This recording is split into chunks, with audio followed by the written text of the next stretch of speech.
of this here machine that I've made. So where do we start? Let's start with the tripod. It's the Manfrotto Be Free Live. It was targeted for YouTubers, and it completely, absolutely sucks. It was $300, and it broke a month ago. The head disconnected from a ball joint in the middle of me recording a video, which made the camera fall off the tripod, almost break. And I couldn't finish the video like that. I need this setup to record my videos, and as soon as one part fails, especially in the tripod, it's all over. I've never bought an expensive tripod. Like, even $300 is apparently a really cheap tripod because it falls apart.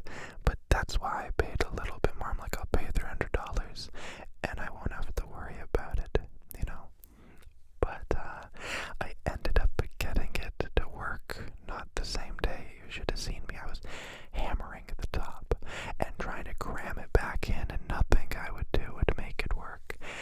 So I had to wait till the next morning when they opened up Home Depot.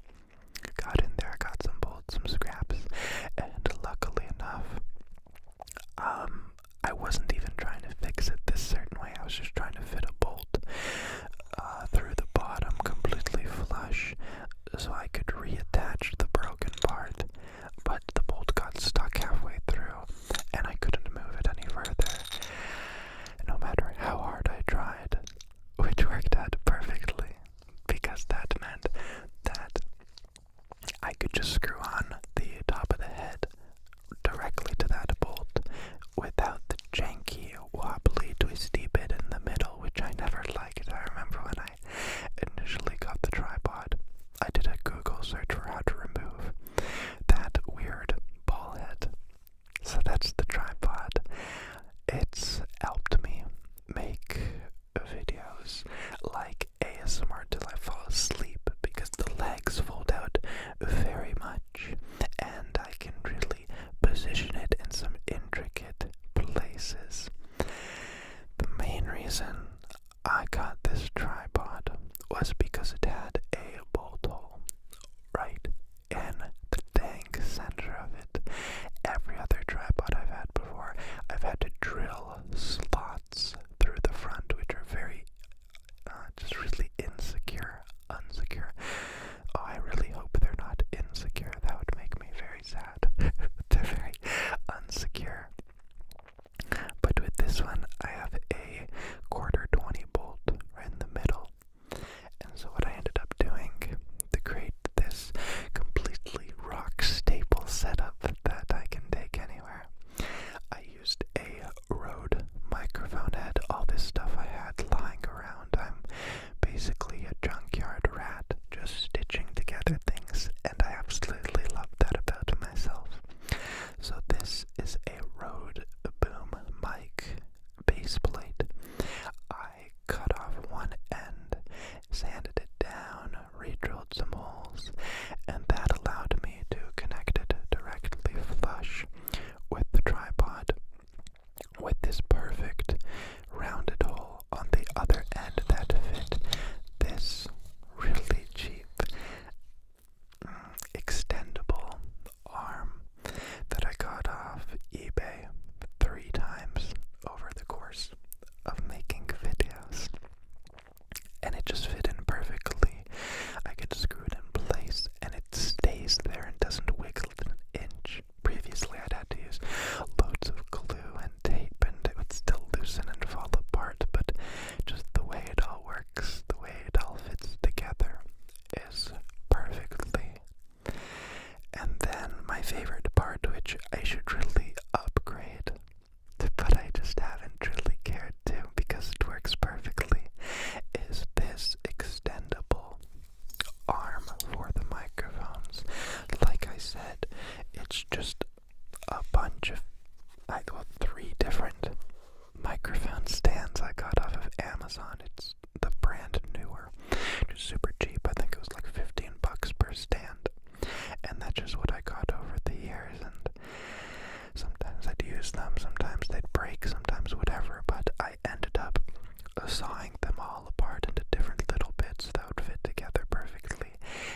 because it's one singular angled arm. It has no supports on the left or right, so it's gotta do it.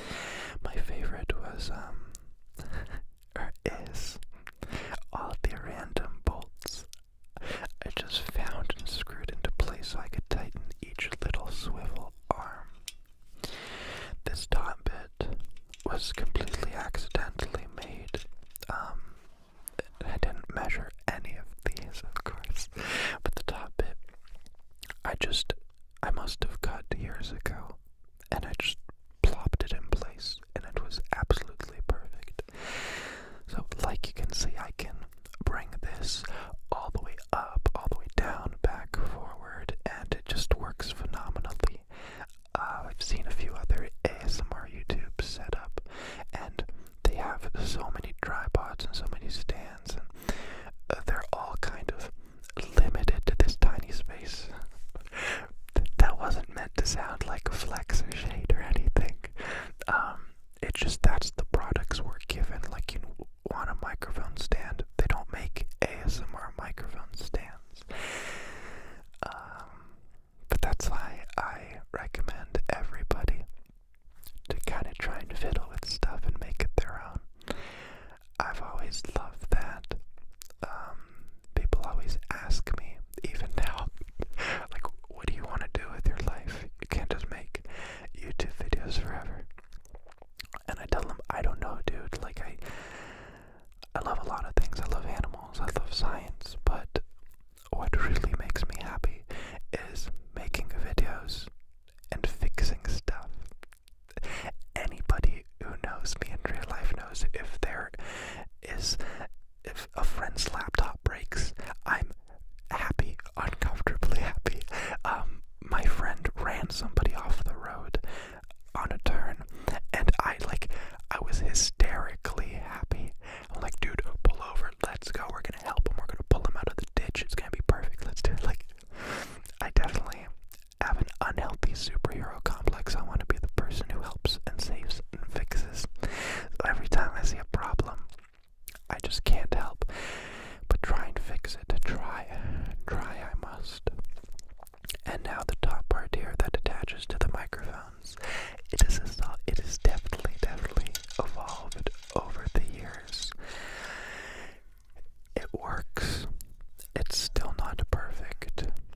Let me tell you what I needed. I needed something to attach to my microphones, two separate microphones, that could hold them really tight together without blocking them, and which could be pulled apart to create a wider field of view for the microphones.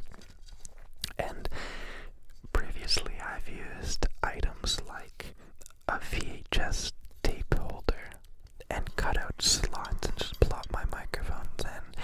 And then other times I've used these base plate clamps where you gotta twist them into place, and it took up so much room and it would destroy my hands every time I had to twist and twist and twist, and it would never grip on too tight. So, as always, I had a sweeping revelation in a very lame place. In my bed right before I go to sleep. I just pictured it, you know. Instead of something very complicated that I'd have to buy off of Amazon and have to modify to potentially work, which I've done. I've walked into my local camera store and I've broke down and told them, like, I have these two microphones, I need to attach them like this, and I don't know how to do it. What would you recommend? And I think I spent over $100 on random clamps and accessories, and I tried PVC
on each end, and them being a music store, they absolutely loved my fondness for the best cables ever. So I think I spent $100 on both cables, and that's because they're gold weighted, completely resistant to most what's it called? Radiation. I don't want to call it radiation, but that's what it is, like radio waves and cell phone waves. That's issues I've had in the past. I just recently realized this.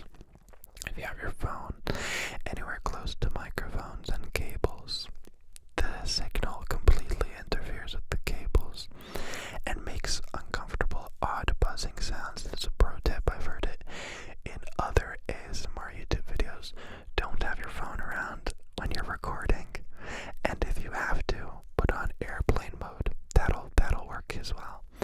But I think I spent 3 years buying multiple different cables, switching microphones, switching audio interfaces, trying to fix that buzzing problem. And it ended up being my phone. I'd take my phone and I'd move it up and down and close to the cable. And of course that's what it was. But that is beyond the point. My favorite part was in fact this setup here holding the microphones. That's what I always needed. Just a way to have this tool that assists me and doesn't get in the way. And of course it's always gonna get in the way a little bit until it's inside my body and glued to my hands. It's always gonna get in the way, but I have yet to picture a better way to set this up. It's really stable and it seems to work really well. What else can we talk about? Let's talk about the technical fun stuff. So the equipment that I use, the camera I use, which I'm asked about this all the time, is the Zcam E2C. I'm really proud of my camera choice. Basically, I've been following Zcam for a while, literally on Instagram and Facebook, because I think they make fantastic products. They're like a newish company, and they make these cinema cameras that are really modular and open source, meaning that you get firmware updates every week from them, and it's always improving. I don't want to gush about them too much, and I probably shouldn't because they gave me this product for free. I contacted them and they sent it to me. But of course that doesn't change my views. It has a lot of issues that I'm hoping they improve with future firmware updates. They clearly crippled this camera a little bit. It doesn't have 4K 60, even though it can completely have it. You can't record ProRes to the internal SD card. You can only do it via USB-C. It's silly, and they know it's silly, and I've told them about it, but if they gave all the best features to this, then people wouldn't buy the best camera that they have. But let me tell you what's really great about this camera. The Zcam E2C. Not selling it. Please don't buy it. Same with the tripod. Don't buy it. It's garbage. It's $800, which is ridiculously good.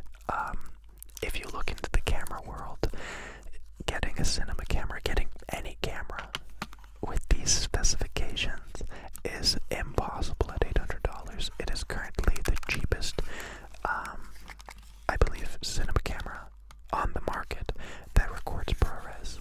It's unreal. I really wanted it because it fit my style of filming. I really like modularity and keeping it simple.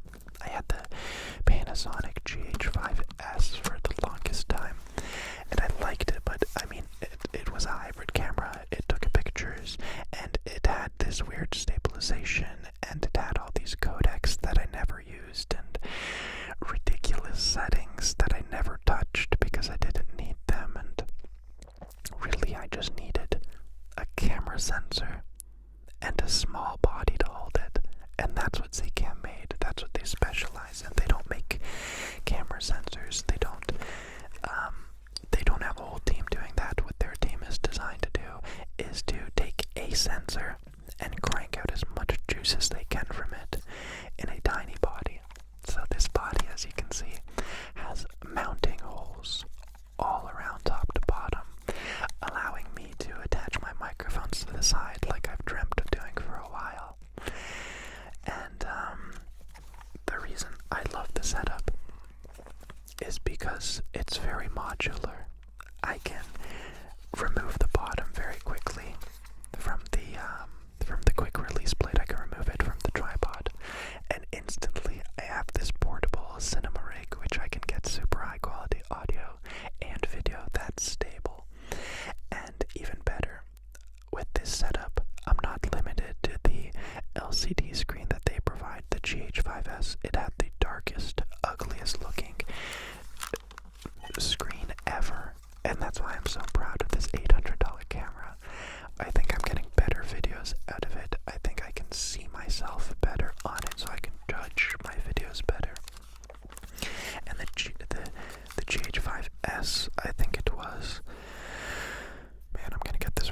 features with the lens. Yeah, it was something crazy like that, and I didn't use any of the features, and it had all these extra things I didn't like. I'm rambling. Let me explain how cool this little setup is here. So, I'm rocking the Zcam E2C right in the middle.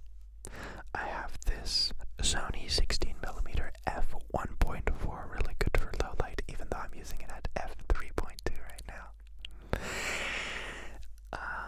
Attached to the MixBreed 3.2 on the bottom, and then on the top I have the Vodka A50 monitor, which is really great. I can see my waveforms, how long I've been recording, all the settings and everything.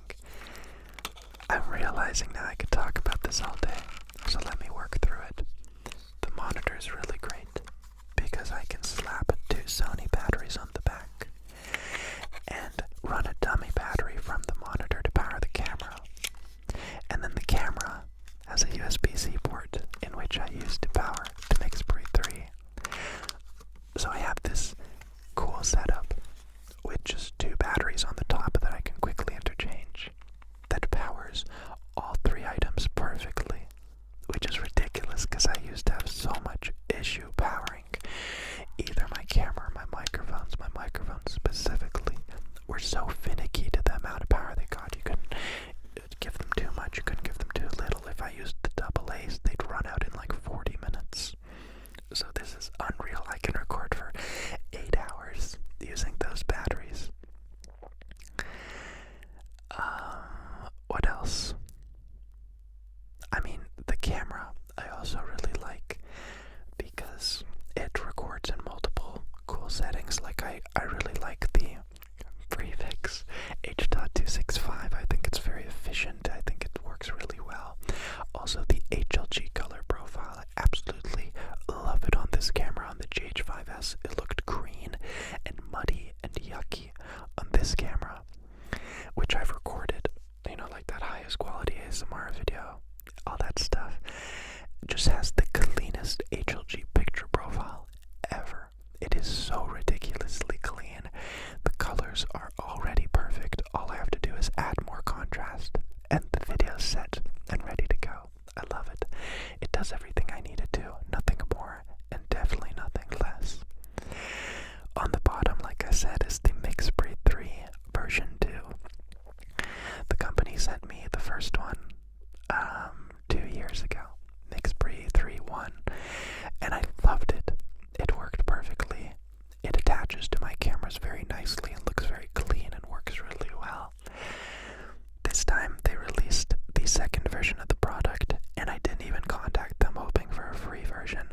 I wanted to pay. It's $1,000, and I got it the second they announced it because it changed the game forever. If you would allow me to gush for a second, it looks exactly the same as the previous version. It has the same preamps, it has the same pretty much everything. But now you can record in 192,000 hertz frequency. You get twice as much quality information as you did before. And you can record in not 24-bit, not 32-bit, but 32-bit float. 32-bit float means you can never, ever ruin your audio. If it's too quiet, it doesn't matter. It's like a raw audio recording. You can increase the gain in post-production, and it sounds the exact same as if you just did it with the knobs. If it is too loud and you're peaking, when someone's talking in a microphone really loud and it sounds distorted, you cannot do it with these. If it says that it's peaking, you go into your audio editor afterwards, and because of 32-bit floating point, you can decrease it, and nothing is destructive. Nothing that went above your maximum line is destroyed. You can take it into your editor and bring it back down, which as an audio editor I absolutely love. And one of the main things I was being restricted by when making videos was my audio recorder. Like I'm holding my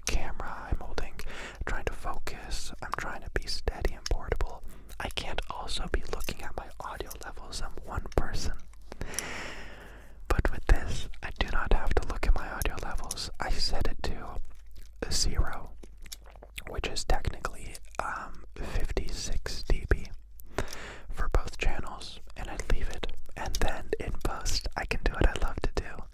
I can increase the gain. I can remove the bottom frequencies at 400 a little bit, just lower them a little bit naturally. And then I can put a hard limiter on the top, or I can use a tube module limiter, which will really bring down the roof a little bit back inside that workable space that we have, which does make it sound perfect, and you're listening to it right now. This is actually the first video I'm using this audio interface with, and testing it has been fantastic. Everybody asking for the ASMR maximum sensitivity, you know, that 100% sensitivity on the microphones. This is what I've been waiting for. If you turn up the microphones to 100%, it won't clip, it won't break, you know. Like if I do this and it's too loud, the whole video recorder, it's done. The video's wasted. But now the audio has never failed. It's never bad. I can always just lower it in post, compress it a little bit, and it works perfectly. I've done a few tests. I can't wait to do the 100% sensitivity video. I want to be in like a recording studio, but the basement here is already pretty quiet. Pretty quiet. What else can I talk about? I think that was all of it. I have this tripod that holds everything together. It's pretty crap because it's fallen apart. But as everything, you can saw off this bit, you can cut this, you can reattach this, tighten it here, and really make it fit your own needs. This little swivel head is pretty loose, but I can tighten it pretty hard. The microphones are attached pretty steadily with a really nice cable that's right angled and really portable and compact. The camera records everything I need it to.